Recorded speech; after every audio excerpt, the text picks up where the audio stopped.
I was standing in the hallway, barefoot, holding a tray of freshly baked cookies. The smell of warm chocolate chips filled the air, but then I froze. From the living room, I heard my sister-in-law, Jessica, laugh softly. Then came the words that sliced straight through my chest. "She's so pathetic, always trying to act like she belongs in this family." My heart skipped. I pressed my back against the wall, every muscle trembling. I could hear my mother, Linda, whispering back, "I know. If she had any idea what we really think of her, she'd stop coming around." A lump formed in my throat. My own mother. The voices blurred as my ears rang.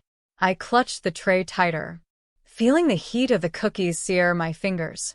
But inside, I felt cold, invisible. They thought I didn't know.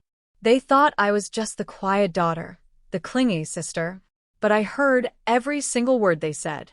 Have you ever overheard something that shattered your heart instantly?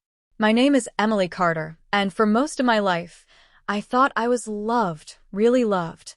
I grew up in a small town in Ohio, in a white two-story house with green shutters and a porch swing that creaked whenever the wind passed. My family wasn't perfect, but I thought we were close. My mother, Linda Carter, was the kind of woman who wore pearls to Sunday service and baked the best apple pies in town. My father, Robert Carter, was quiet, often hiding behind his newspaper or tinkering with his tools in the garage. And then there was my older brother, Michael, the golden child of our family, captain of the football team, homecoming king, the one who always made my parents beam with pride. I used to follow him around like a shadow, hoping he'd include me in his world. Sometimes he did. He'd toss me the football in the yard or drive me to the mall. But most of the time, I was just the little sister in the background. When I was 12, Michael started dating Jessica, the same Jessica whose whisper would one day make my chest ache. Back then, she was everything I wasn't, confident, stylish, and so effortlessly charming that my mom started treating her like she was already part of the family. I remember the first Thanksgiving Jessica joined us. We were all sitting around the oak dining table, the smell of roasted turkey and buttery mashed potatoes in the air. Jessica laughed at one of Dad's dry jokes, and Mom touched her hand and said, "Oh, Jessica, you just light up this house." I smiled, even clapped along with everyone, but a small part of me wondered, had my mom ever said that about me? Despite those little stings, I tried to belong. I baked cookies for family dinners, helped set the table during holidays, and even took care of Grandma Eleanor whenever she visited. Grandma was the only one who noticed me. "You've got a soft heart, Emmy," she would whisper, patting my hand while we watched the snow fall outside her window. "Don't ever let this family harden you." Those words became my quiet mantra. I believed love meant showing up, even when people didn't always notice. As I grew older, I moved to the city for college, but I always came back home for birthdays and holidays. My friends in Ohio State dorms envied me. "You're so lucky to have such a close family," they'd say whenever I shared pictures of our smiling group selfies. What they didn't know was that sometimes I'd have to ask Mom to send me those pictures, because I wasn't always in them. "Oh, honey, it was just a candid," she'd say on the phone. But I could hear laughter in the background, like the world kept turning without me. When I got my first apartment, I made sure it was close enough to drive home for every family event. I even bought little gifts for everyone.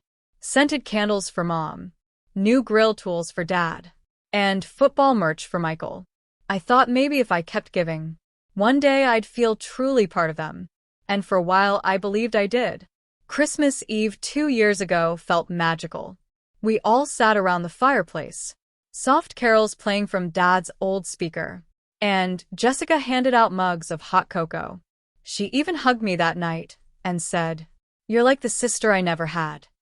I went to bed in the guest room with a warm heart, thinking finally maybe I belong. But little things started to change. Last spring, Mom forgot to tell me about Michael's birthday dinner until the next day. She said, "Oh, honey, it was just casual. You wouldn't have wanted to drive all that way." Jessica stopped texting me recipes or asking for my opinion on wedding plans. Dad's calls grew shorter, and Michael only reached out when he needed something. At first, I brushed it off. People get busy. Life moves on. But a small knot began to form in my chest. A whisper that said, "You are slowly fading from their picture." I clung to the moments that still felt normal. Helping Mom frost cupcakes for Easter. Laughing with Jessica over a spilled glass of wine. Taking selfies in front of the Christmas tree. I told myself I was overthinking it, until that night. The night I stood in the hallway with a tray of cookies, barefoot on the cold wooden floor, and heard my own family whispering about me. As if I wasn't there, as if I had never truly belonged. The morning after that first strange whispering incident, I woke up feeling like I had dreamt the whole thing. The sun was shining through my bedroom window, and the sound of coffee brewing in the kitchen almost made me believe everything was normal. But the moment I stepped out of my room, I noticed something off. Mom and Jessica were sitting at the dining table, their heads close together. The second they saw me, the room went quiet. "Good morning," I said, forcing a cheerful tone. Jessica's smile was tight. "Oh, hey, Emily." Mom stirred her coffee. "You're up early. We were just talking about, the grocery list." I nodded, pretending to believe her, but a little voice inside whispered, "No, they weren't." Over the next few weeks, the signs multiplied. Whenever I entered a room, conversation would die mid-sentence. Michael would glance at Jessica, then back at me, like he was silently warning her to shut up. Sometimes, I caught Mom staring at me, her lips pursed, before she quickly looked away. I started to feel like an unwelcome guest in my own family's house. One Saturday afternoon, I came over to drop off some homemade banana bread. I rang the doorbell, but no one answered. Confused, I tried the door, and it swung open, unlocked. Inside, I heard laughter coming from the living room. "And she actually thinks we care," Michael's voice said, followed by snickers. "I know," Jessica added. "She's so desperate for attention." I froze in the entryway. My hands trembled around the loaf pan. I wanted to walk in and confront them, but a strange, paralyzing fear kept my feet glued to the floor. Then Mom's voice joined in, low but sharp. "Sometimes I wonder why we even invite her anymore. She's just extra." I quietly stepped back outside, my heart pounding, leaving the banana bread on the porch like a silent offering. After that day, my chest carried a constant weight. I tried to talk to my father about it one evening, while he was changing the oil in his pickup truck. "Dad, do you ever feel like I don't really belong here anymore?" He didn't look at me. He just wiped his hands on a rag and said, Emmy, don't overthink things. Your mom loves you in her own way." His words felt like a dismissal, like he was too tired to deal with whatever was unraveling inside me. The small slights kept stacking up. 1. Family group texts. I noticed I wasn't always included anymore. I'd see photos of dinners and outings on Facebook that I never knew happened. 2. Holiday planning. Thanksgiving plans were too last minute to include me. When I asked about it, Jessica said, "Oh, we didn't think you'd want to drive all that way just for a few hours." 3. My birthday. That year, they texted me a simple, "Happy birthday party popper" in the group chat. No call. No visit. Nothing. I tried to tell myself it didn't matter. I bought a small cake and lit a candle for myself in my apartment, singing "Happy Birthday" in a whisper, feeling like a ghost of the family I used to have. By late summer, the tension turned into quiet paranoia. Every visit felt like walking into a room full of strangers, pretending to know me. One evening, Jessica invited me to a small backyard barbecue.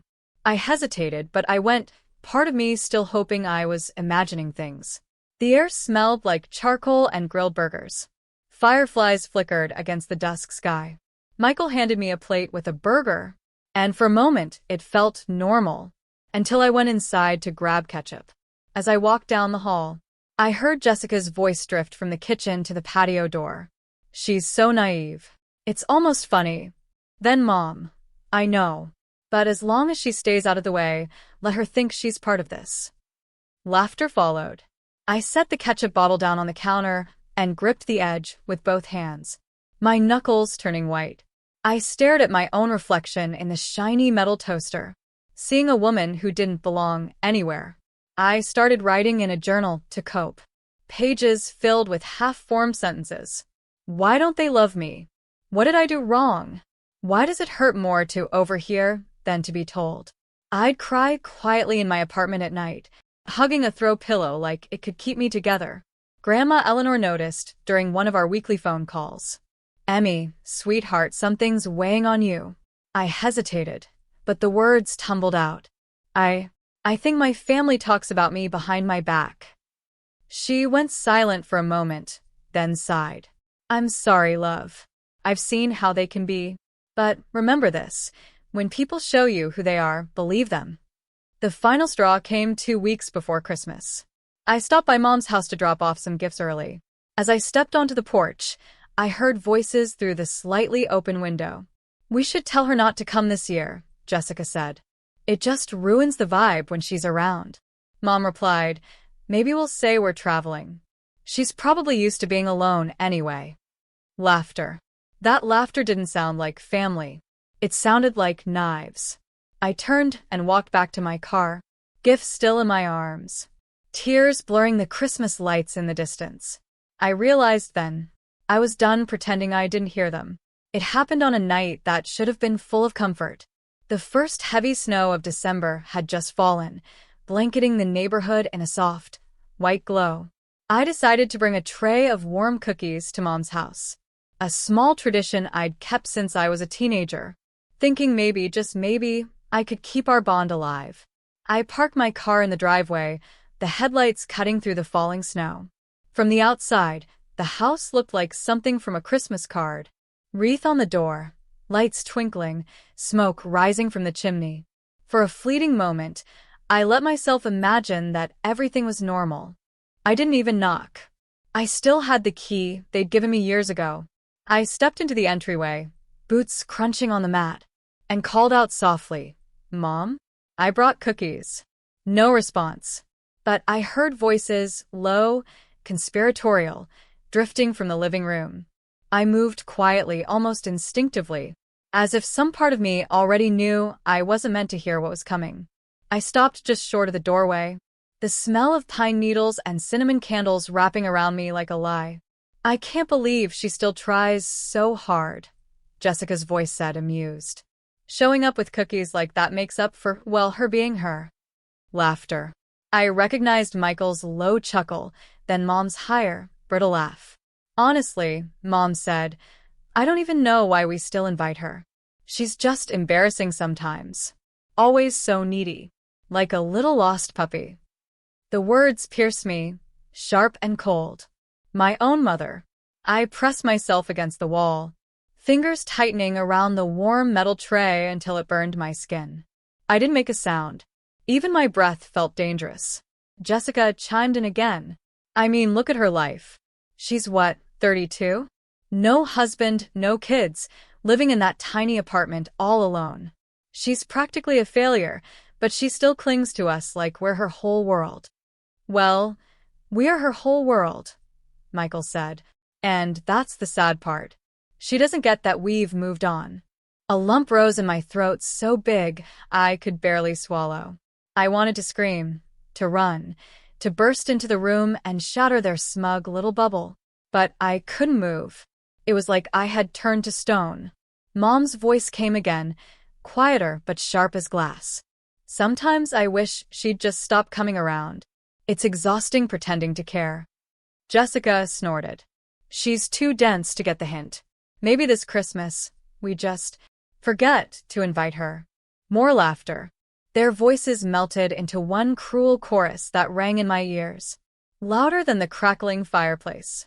I felt my knees weaken.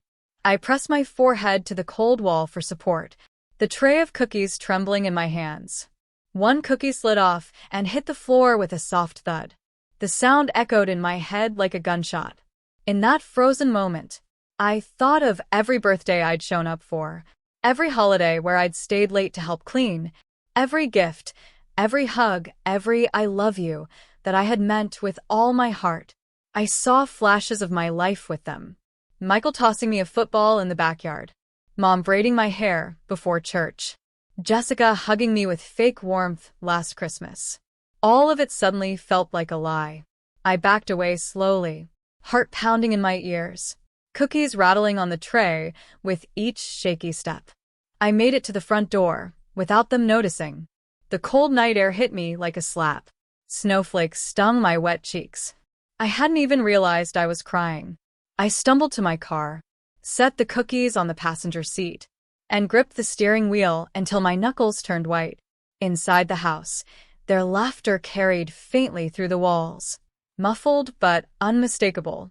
I could almost see the scene, the three of them cozy by the fire, laughing at the family member they thought didn't matter. I drove home in a daze, holiday lights blurring past like streaks of color through my tears. My chest hurt like I'd swallowed glass. When I finally reached my apartment, I sat in the car for almost an hour, watching my breath fog the windshield, replaying every word I had heard. Embarrassing, failure, exhausting pretending to care.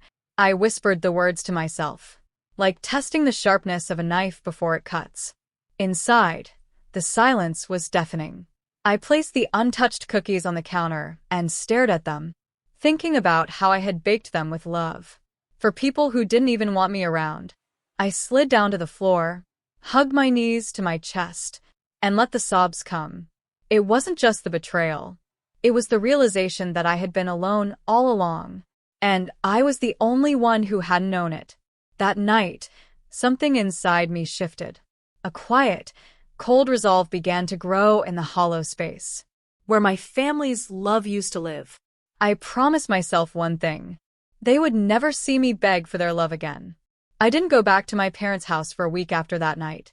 I ignored texts from Michael asking if I was coming over for Sunday dinner. I couldn't bring myself to respond. For the first time in my life, the silence felt like a shield. During that week, I made a decision. If my family didn't want me, I would stop begging for their love. But I couldn't disappear quietly. I needed to look them in the eye and reclaim my dignity.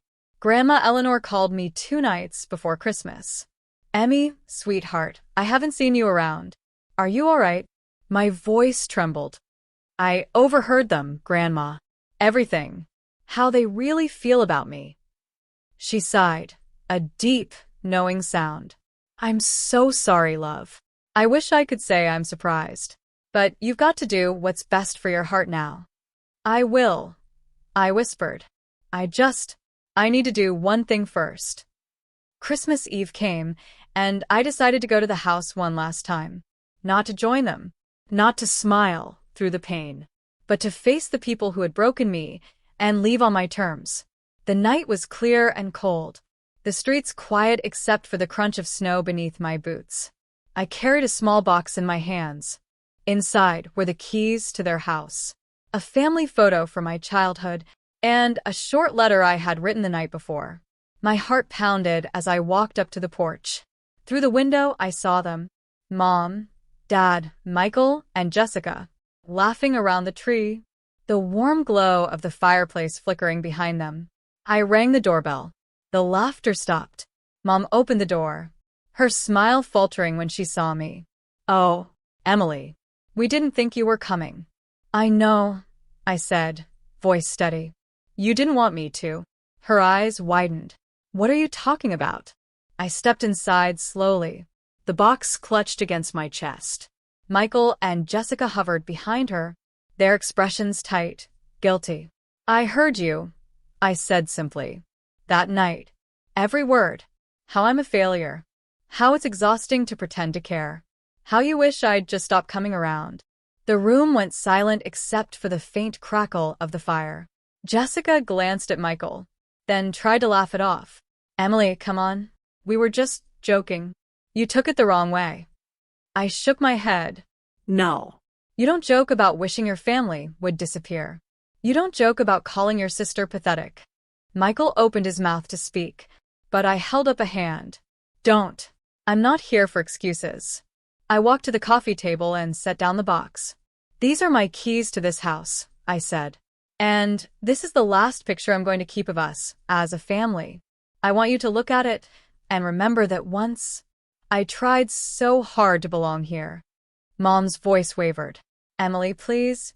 No, I said, surprising even myself with the strength in my voice. I've begged for your love my whole life. I baked for you. I called you. I showed up every single time. And all the while, you laughed behind my back. I picked up the letter from the box and placed it on the mantel. I wrote down everything I never had the courage to say out loud. You can read it after I leave. Jessica shifted uncomfortably. So that's it? You're just walking away. I met her eyes. Yes. Because I finally understand that blood doesn't make you family. Respect does. And you've never given me that. I turned toward the door, my boots squeaking softly against the hardwood floor. For a moment, I thought I'd start crying, but instead, a strange calm washed over me. As I reached the doorway, Mom whispered, Emily, wait.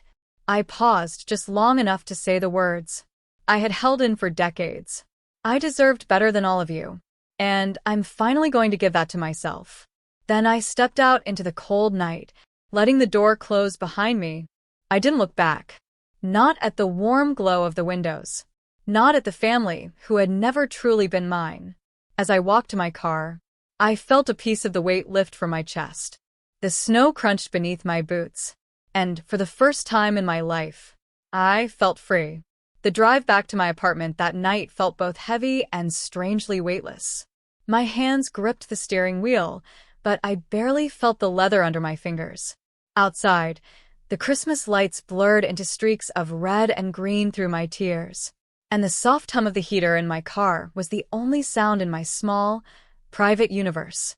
I had walked out of my family's life, and for the first time, I wasn't sure if they'd even notice I was gone. The first few days were quiet. No phone calls, no texts, no apology messages or frantic explanations. I half expected my mother to at least try to call, to justify herself, to smooth things over, to perform the kind of half-hearted mending she always did, after one of Michael's tantrums or Jessica's cold comments. But nothing came. On the third day, I checked the family group chat. My heart sank. They were posting photos from Christmas morning, all of them in matching pajamas. Jessica holding up a mug that said best sister ever. Mom captioned it, family time is the best time. No one mentioned that I wasn't there. I stared at the screen for a long time, my chest tight with a mix of anger and liberation. They had erased me like I'd never existed, but maybe, in their world, I hadn't for a long time. The silence followed me everywhere. When I came home from work, the apartment felt colder than usual. I would drop my bag by the door, kick off my shoes, and sit at the kitchen table with a mug of tea. That always went cold before I could finish it. Nights were the hardest. The stillness of my bedroom pressed against me, like a second blanket I didn't want. I'd stare at the ceiling and think about the house I grew up in, the smell of pine cleaner, the creak of the stairs, the faint hum of the refrigerator at night. For the first time, those memories weren't comforting. They felt like ghosts. I started journaling every night, not just to cope, but to remind myself that my feelings were real.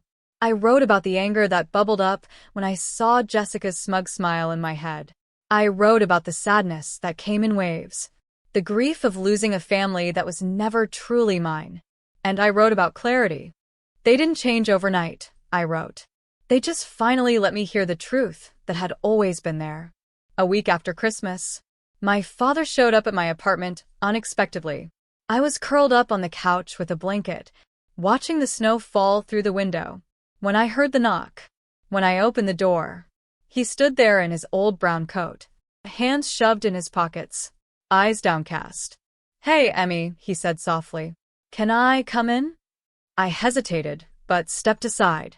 He didn't sit right away, just stood in the living room, looking around like he'd never seen my world before. Your mom told me what happened, he said finally. She said you were upset. I let out a bitter laugh. Upset? Dad, I overheard my own mother and brother talk about me like I'm nothing, like I've been some burden to them my whole life. He sighed, rubbing the back of his neck. They didn't mean it like that. You know how people say things they don't mean, do they? I cut in. Or do people finally tell the truth when they think no one's listening? He didn't have an answer. We sat in silence for a while, until he finally said, "I'm sorry, Emmy. I should have done more to make sure you felt loved." Tears pricked my eyes, but I didn't let them fall. "It's too late for that, Dad. I'm not angry anymore. I'm just done begging for something I should have had all along." He nodded slowly, as if the weight of my words settled into his chest. Before he left, he paused at the door. "Your grandmother would be proud of you," he said, "for finally standing up for yourself." After he was gone, I collapsed onto the couch, hugging the blanket around me, and cried until my chest ached. The following weeks were a strange mix of emptiness and relief. I blocked Jessica on social media. I muted the family group chat. I deleted old photos that no longer brought me joy. At first, it felt like tearing pieces of myself away. But slowly, the space those pieces left behind started to feel like freedom. In February, a card arrived in the mail. No return address. But I recognized Grandma Eleanor's delicate handwriting. "My dearest Emmy, I know your heart is heavy right now. But heavy hearts sink for a while only to rise stronger than before. I love you. Always. Grandma." I held that card to my chest and sobbed, not out of sadness this time, but because someone in my family still saw me. By spring, the grief had softened into a quiet strength. I still had moments where I'd ache for the family I thought I had, but they passed faster each time. I realized that losing them wasn't the end of my story. It was the beginning of a life where I no longer waited for people to love me the way I deserved. And for the first time in years, I felt light enough to breathe. Spring in Ohio had always been beautiful, but that year I noticed it differently. The first bloom of the dogwood trees, the soft hum of bees returning to the world, the smell of fresh rain on pavement, they all felt like signs that I was waking up, too. I started small. I signed up for a pottery class at the local community center, something I'd always wanted to do, but never made time for. The first night, my hands were clumsy on the clay, but there was something healing in shaping something of my own. A retired teacher named Margaret sat next to me and said, "You've got gentle hands. You'll make something beautiful." That simple kindness filled the space, where my family's words had once cut me open. I also started therapy. It was intimidating at first, sitting in that soft beige office, the smell of lavender diffusers in the air, telling a stranger about the people who should have loved me most. My therapist, Dr. Hannah Miller, listened without judgment as I recounted everything. The whispers, the birthday they forgot, the Christmas I walked away from. "Emily," she said softly, "you've been mourning the family you wished you had, long before you actually lost them. Now you get to build a life for the real you." Her words landed like sunlight after a long winter. In May, I adopted a rescue dog, a golden retriever, mix I named Sunny, because he lit up my little apartment with joy. Every morning, we walked along the river trail, the world quiet except for birds and water. For the first time in years, I wasn't walking to escape my thoughts. I was walking with hope. Slowly, my circle of support grew. Margaret from pottery invited me to her Sunday brunches. My coworker Rachel, who I'd only chatted with casually before, became a close friend when I opened up about my family. Even my neighbor Tom, a widower in his 60s, started leaving little bags of homegrown tomatoes at my door.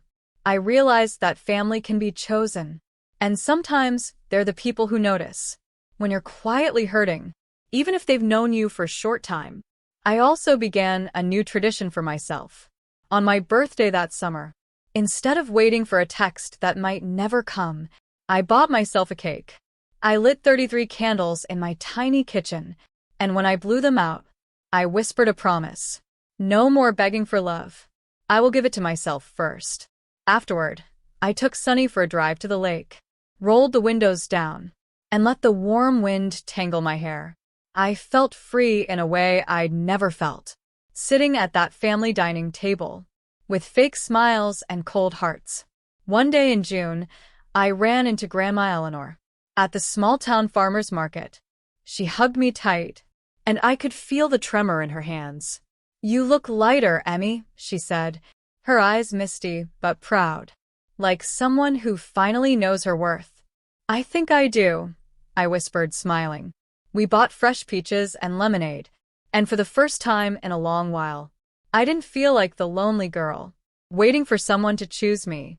By the time autumn arrived, I barely checked the family group chat anymore.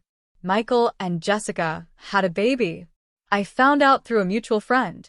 But I didn't feel the sharp stab I expected. I felt nothing. And in that nothingness, there was peace. My apartment became a home. Its walls were lined with little clay pots I had made, paintings from a local art fair, and photos of the people who had shown up for me when it mattered. I had built something my family never could give me, a life that felt like mine. One evening, I sat on the balcony, watching the sunset bleed into pink and gold over the river. Sonny rested his head on my knee. I thought about that night in the hallway, the sting of their laughter, and realized it no longer controlled me. They could keep their whispers, their small, bitter world. I had outgrown it. Healing wasn't loud. It wasn't about grand gestures or public revenge. It was about quietly reclaiming every piece of myself that I had once handed to people who never knew how to hold me. And I finally felt whole. If you've stayed with me through my story, thank you. I want to end this by speaking to you, the person watching this, maybe alone in your room, maybe with tears in your eyes, maybe carrying your own secret heartbreak. I used to think family was everything, that no matter how small or broken I felt, if I kept giving love, if I kept showing up, they would see me. They would finally choose me. But the hardest truth I learned is this: blood doesn't guarantee love, and silence doesn't mean peace. Sometimes it's just the sound of your soul, waiting for you to choose yourself. If you've ever overheard something that shattered you, if you've ever realized that the people you trusted most didn't have your back, I want you to hear me clearly. You are not unlovable. You are not the sum of other people's whispers. You are not defined by the table they chose to push you away from. You are worthy of a life where your presence is a gift, not a burden. The first nights I spent alone after walking away from my family, I thought I had lost everything. I sat in my quiet apartment, the hum of the refrigerator, the only sound, and wondered if I'd made a mistake. But then something shifted. I realized I had traded their coldness for the warmth of my own freedom. I no longer had to wait for invitations. That came with conditions. I no longer had to bake cookies for people who would never taste my heart in them. I was free to create my own table. And that's what I want for you.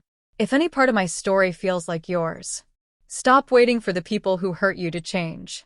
Stop begging for love from hands that only drop you. Start giving that love to yourself first. Build your own little world.